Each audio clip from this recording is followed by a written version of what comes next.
অবশেষে আন্দোলনের মুখে বাড়ি ভাড়া মূল বেতনের ৫% নির্ধারণ করে প্রজ্ঞাপন প্রত্যাখ্যান করে শিক্ষা ভবন অভিমুখে ভুখা মিছিল শুরু করেছেন এমপিও শিক্ষকরা। সেখানে আছেন সহকর্মী আতিক মেজবা লগ্ন, সরাসরি যুক্ত হব সেখানে। লগ্ন, জানতে চাই যে মিছিল শিক্ষা ভবনে পৌঁছেছে কিনা এবং শিক্ষকদের বক্তব্যটা কি?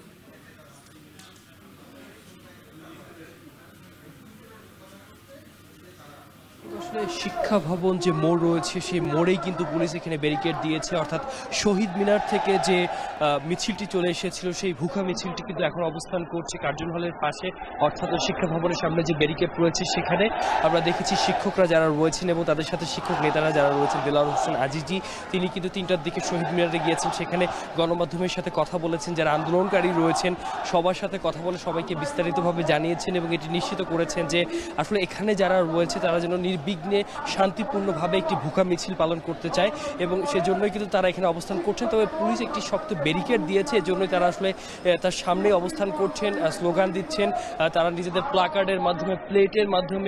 মধ্যে নিজেদের দাবি দাওয়াগুলো লিখে তারা ভুখা মিছিলের যে আনুষ্ঠানিক কার্যক্রম রয়েছে সেটি তারা পরিচালনা করছেন। এবং এর আগে যে বিষয়টি জানিয়েছিলাম, শিক্ষকরা আসলে শুরু থেকেই যে আজকে সকালে যে প্রজ্ঞাপন জারি করা হয়েছিল পুরো বিষয়টাকে তারা প্রত্যাখ্যান করেছে, বলেছে যে এই প্রত্যাখ্যিত সেই ৫% যে বিষয়টি রয়েছে সেটি কোনোভাবে তারা মেনে নিতে না, যতক্ষণ পর্যন্ত আসলে 20% বাড়ি ভাড়া নিশ্চিত করা হবে না কিংবা উৎসব ভাতা এবং 15% চিকিৎসা ভাতার যে বিষয়টি রয়েছে এটি যতক্ষণ পর্যন্ত নিশ্চিত হবে না ততক্ষণ পর্যন্ত তারা আসলে রাজপথে তাদের যে বিষয়টি রয়েছে সেই আন্দোলনে সেটি অব্যাহত রাখবেন। একই সাথে আরও একটি বিষয় বলেছিলেন শিক্ষক নেতারা, সেটি হচ্ছে এই যে এই আন্দোলনটাকে অনেকেই বিভিন্নভাবে বিভিন্ন খাতে প্রবাহিত করার চেষ্টা করছে, সেই অপচেষ্টাগুলোকে রুখে দিয়ে সবার প্রতি আহ্বান জানান সবাই যেন পারস্পরিক একটি সহযোগিতার মাধ্যমে আসলে শিক্ষকদের যে যৌক্তিক দাবি রয়েছে সেই